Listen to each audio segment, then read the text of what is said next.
हमारी कब्रों में तो हमें सुकून से सोने दीजिए ना। कि मुसलमानों कहां जा रहे हो, यह है तुम्हारा मुल्क, यहां तुम्हारे आबाओ अजदाद की कब्रें हैं। आज उसी दिल्ली में मौजूद देश की संसद में एक बिल आया है कि ये जो कब्र है वो मेरी कब्र है, ये किसी सरकार की जागीर नहीं है। लेकिन डॉक्टर बाबा साहब अंबेडकर के संविधान को हर दिन कुचलने वाली ये सरकार, ब्रिगेडियर उस्मान हो या पाकिस्तान के पैटर्न टैंक उड़ाने वाला परमवीर चक्र विजेता वीर अब्दुल हमीद हो, वो भी तो इसी जमीन के लिए अपनी जान दे रहा था ना। और मंत्री जी, मैं इस सदन में अलल ऐलान ये कहता हूं कि जब भी इस देश की जमीन को लहू की जरूरत होगी, आपसे 2 कदम आगे इमरान खड़ा मिलेगा। जिल्ले इलाही, जमहूरियत जो है वो नफरत और ठसक से नहीं चलती है, अकड़ से नहीं चलती है। तब को समझना पड़ेगा कि जब जंगल में आग लगती है तो न वो बरगद बचते हैं जो हवा को आंधी में तब्दील करते हैं, न वो बांस बचते हैं जो आपसी रगड़ से चिंगारी पैदा करते हैं। ये दुनिया नफरतों के आखिरी स्टेज पर है, इलाज इसका मोहब्बत के सिवा कुछ भी नहीं होगा। कि हम तो वो तारीख हैं, जहनों में रहना है जिसे, कागजी पुर्जे नहीं जो फाड़ डाले जाएंगे। जिस जमीन पर मैं खड़ा हूं ये मेरी पहचान है। आप आंधी हैं तो क्या मुझको उड़ा ले जाएंगे? धन्यवाद सभापति महोदय। हम ही को कातिल कहेगी दुनिया, हमारा ही कत्लेआम होगा। हम ही कुएं खोदते फिरेंगे, हम ही पे पानी हराम होगा। सभापति महोदय, सन 1947 में दिल्ली की जामा मस्जिद की तारीखी सीढ़ियों पर खड़े होकर के भारत रत्न मौलाना अबुल कलाम आजाद साहब ने कहा था कि मुसलमानों कहां जा रहे हो, यह है तुम्हारा मुल्क, यहां तुम्हारे आबाओ अजदाद की कब्रें हैं। उस वक्त मौलाना आजाद की ये सदाएं सुन करके लोगों ने अपने सरों की गठरियां उतार करके रख दी थी।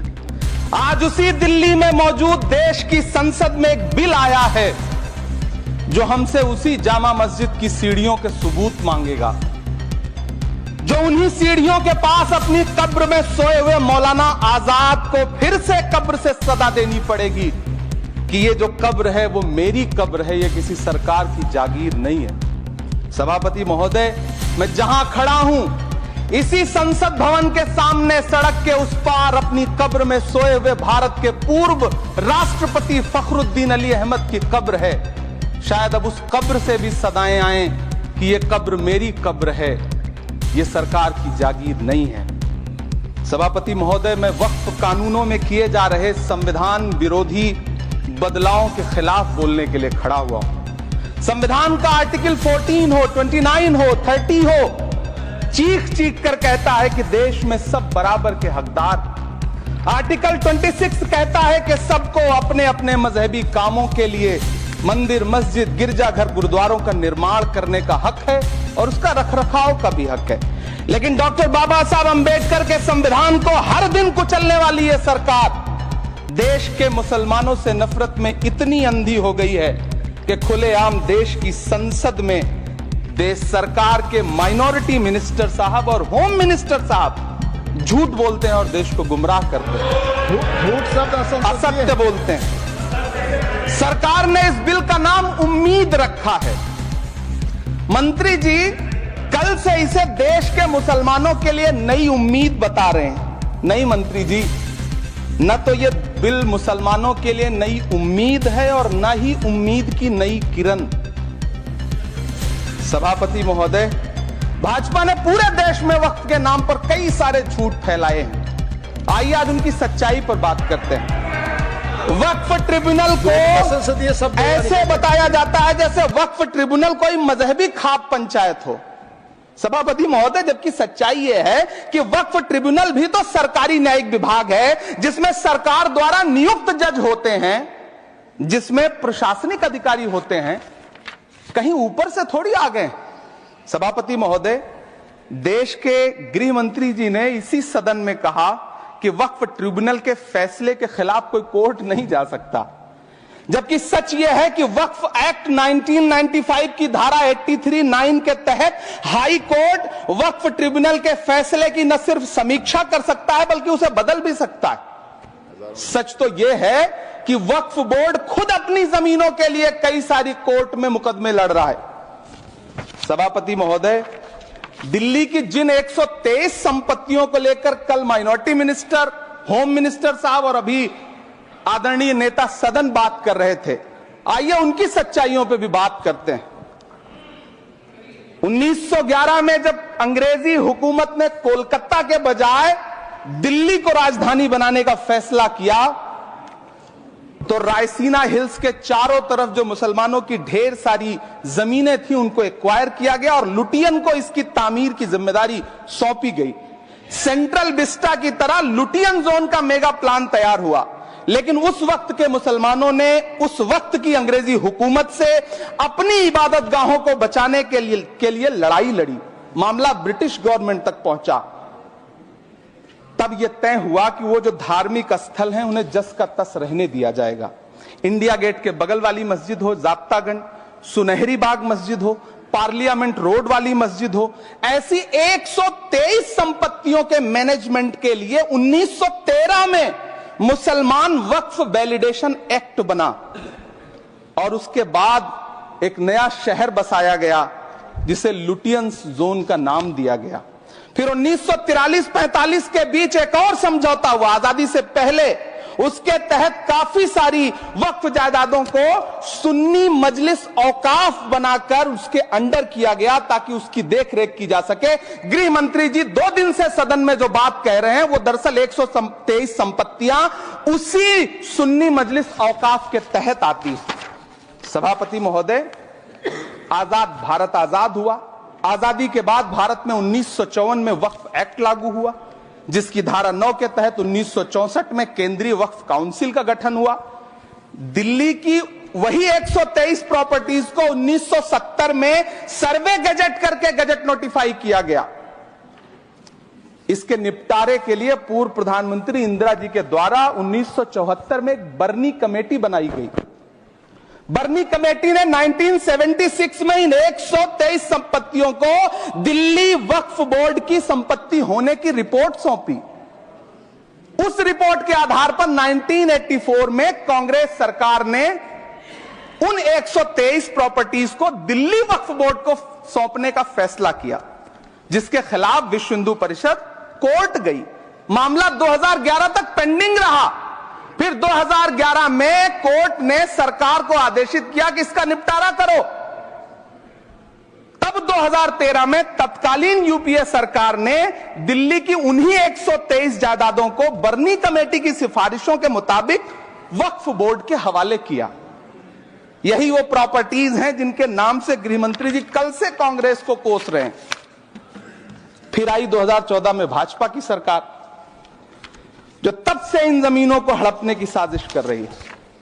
जिस बिल को मुसलमानों के हुकूक की हिफाजत करने वाला बिल बताया जा रहा है, उसी को पेश करने के लिए और उस पर बात करने के लिए लोकसभा में भाजपा सरकार के पास एक भी मुस्लिम सांसद नहीं है। जिस वक्त, मैं लोकसभा कह रहा हूं, सुना करिए, जिस वक्फ बिल को मुस्लिम महिलाओं को हक दिलाने वाला बताया जा रहा है, उसे संसद में पेश करने वाली पार्टी के पास न तो राज्यसभा में, न लोकसभा में, न देश की किसी विधानसभा में एक भी मुस्लिम महिला सदस्य नहीं।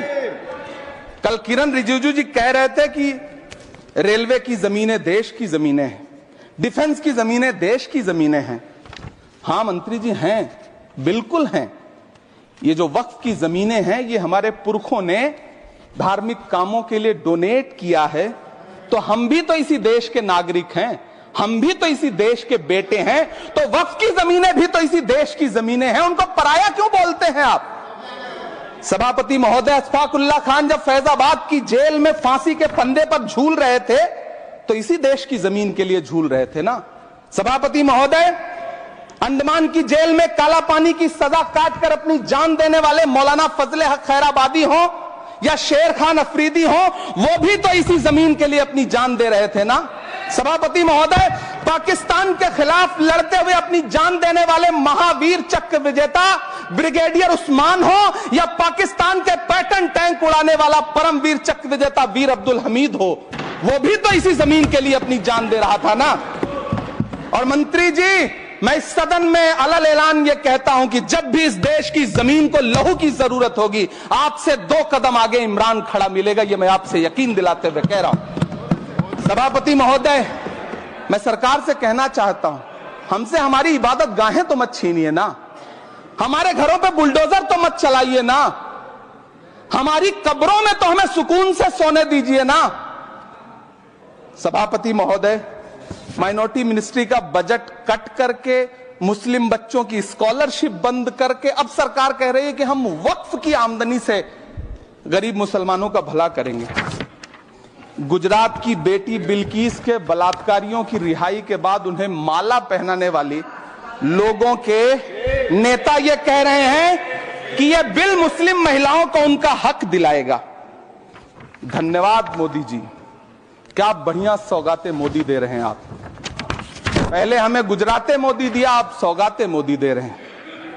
लेकिन यह सरकार इतना याद रखे कि इसी ठसक के साथ देश की संसद में सीए का कानून भी लाया गया था और कहा गया था बड़े बड़े भाषण देकर के कि पड़ोसी देशों से हिंदू भाइयों को ला करके यहां नागरिकता दी जाएगी। लेकिन मैं आपके संज्ञान में लाता हूं सर कि पिछले इतने दिनों में इनसे नागरिकता लेने के लिए 2000 व्यक्ति भी नहीं आए, जबकि इसके उलट इन्हीं की सरकार में पिछले 10 साल में 15 लाख से ज्यादा भारतीयों ने भारत की नागरिकता छोड़ करके दूसरे देश में जाकर के बस गए। यह हुआ उस कानून का अंजाम। सभापति महोदय, इसी तरह की जिद के साथ किसानों के खिलाफ भी कानून लाए गए थे। जिस तरह आज वक्फ के फायदे गिनाए जा रहे हैं, उसी तरह से किसानों को भी कृषि कानूनों के फायदे गिनाए गए थे। लेकिन अंजाम क्या हुआ? 700 किसानों की शहादत लेने के बाद सरकार को अन्नदाता किसानों के सामने घुटने टेकने पड़े और कृषि कानून वापस लेने पड़े। जिल्ले इलाही, जमहूरियत जो है वो नफरत और ठसक से नहीं चलती है, अकड़ से नहीं चलती है, उसमें सबकी हिस्सेदारी जरूरी है। कल देश के माइनॉरिटी मिनिस्टर ने लोकसभा में खड़े होकर एक शेर सुनाया था कि मुझसे कोई बदगुमान न हो, तो मैं उन्हें एक शेर सुनाना चाहता हूं कि मैं आज जद पे हूं तो इतना खुशगुमान न हो, मैं आज जद पे हूं तो इतना खुशगुमान न हो, चराग सबके बुझेंगे हवा किसी की नहीं।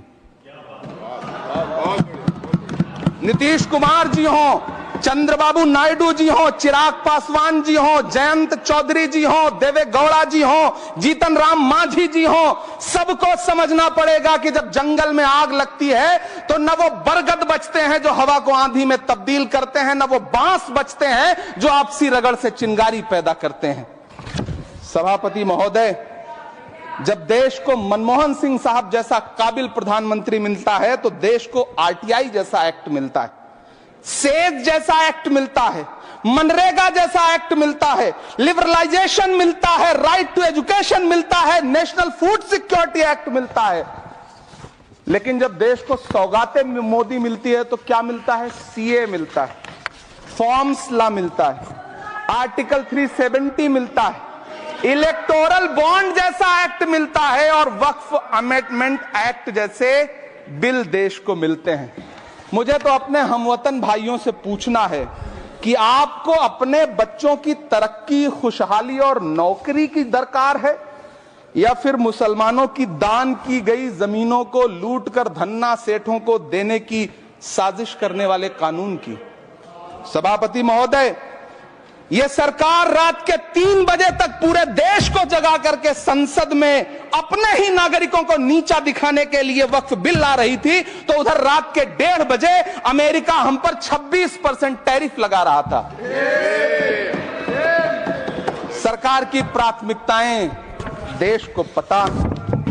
सभापति महोदय, मैं बहुत भावुक हूं आज, और मुझे अच्छा लगा कि आदरणीय नेता सदन जगत प्रकाश नड्डा जी ने बहुत अच्छी बातें भी की, मन से बातें की।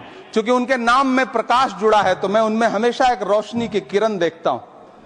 मैं उनके सामने बहुत अदब से यह बात कहना चाहता हूं कि चरागों के सफर में दबदबा हो आंधियों का तो फिर अंजाम जुल्मत के सिवा कुछ भी नहीं होगा। यह दुनिया नफरतों के आखिरी स्टेज पर है, इलाज इसका मोहब्बत के सिवा कुछ भी नहीं होगा।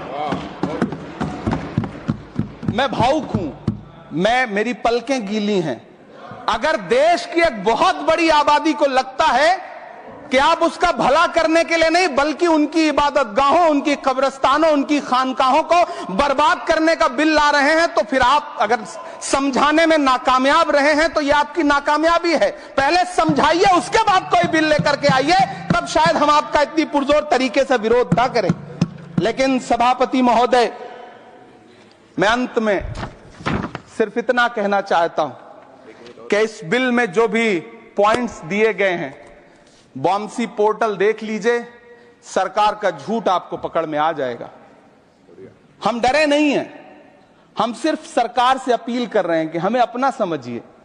हम आपके अपने हैं, इस देश के नागरिक हैं और आप ताकत में हैं। संख्या बल के आधार पर बिल हो सकता है आप पास करा ले, लेकिन आपको यह बात समझनी पड़ेगी कि हम तो वो तारीख हैं, जहनों में रहना है जिसे कागजी पुर्जे नहीं जो फाड़ डाले जाएंगे। जिस जमीन पर मैं खड़ा हूं ये मेरी पहचान है। आप आंधी हैं तो क्या मुझको उड़ा ले जाएंगे?